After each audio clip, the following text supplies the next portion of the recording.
आलू संकट पाई प्रभु जगन्नाथ शुणिले। यह मो कहू ना, यह महाप्रभु बाड़ग्राही जगन्नाथ दास निजे ही कहते। से ममता दीदी को बुझेवा निश्चय जीवे कलिकता। यह से निजे ही कहते। कारण ममता दीदी ओडिशा को आलू न देबारु आलू द्वारा संकट रे भोगुचंती लोके और दोकानी। सेतिपाई आलू व्यवसायी माने किपरि फायदा उठेबे एवं लोक माने किपरि कम पैसा रे आलू पाई परिबे सेही बाबद रे जिबे जगन्नाथ स्वाई। गतकाली जहाँ सूचना आसी पड़ोशी पश्चिमबंग स्वाभाविक भाव आलू न आसवा द्वारा ओडिशा रे लोके अभावनीय सम्मुखीन होउचंदी। राज्य रे आलू संकटर फायदा उठाई व्यवसायी माने मन इच्छा व्यापार करुवा देखाई देइछि। आलू संकट दूर करबा पई राज्य सरकार जेते जहाँ उद्यम कले भी सफल हेउनांती। कुआ जाउछि जे किछि स्थान रे आलू किलो 50 रु 60 टंका बिक्री करा जाउछि। पश्चिमबंग मुख्यमंत्री ममता बनर्जी आलू अटकाई देबारु ओडिशा रे आलू संकट देखा देइछि।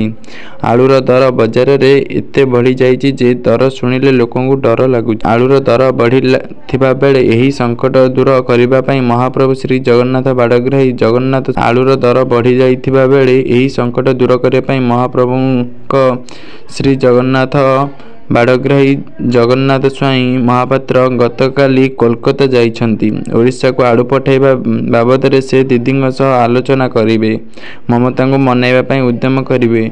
से कथा हेबा परे राज्य रे उपजिथिबा आलू समस्या समाधान हेबो बोली आशा रखिछंती। ममता दीदी सह जगन्नाथ स्वाई महापात्र ओरफ जगुनींकर सुसंपर्क रहिछि। से विभिन्न समय रे कोलकाता रे दीदी घरे पूजा अर्चना करिथांती।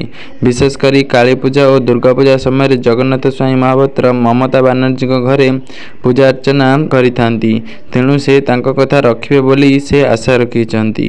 एथिपई से गतकाली कलिकता रे जाइछंती। आलू केबे आसीबो एहार कोनोसी सटीक तारीख राज्य सरकार कि केंद्र सरकार मध्य एथिरे मुंड खेलै नाहंती।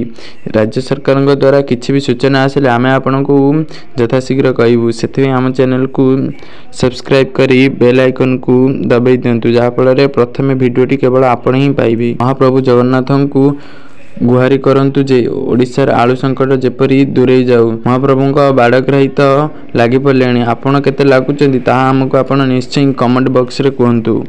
रहउछु जय जगन्नाथ।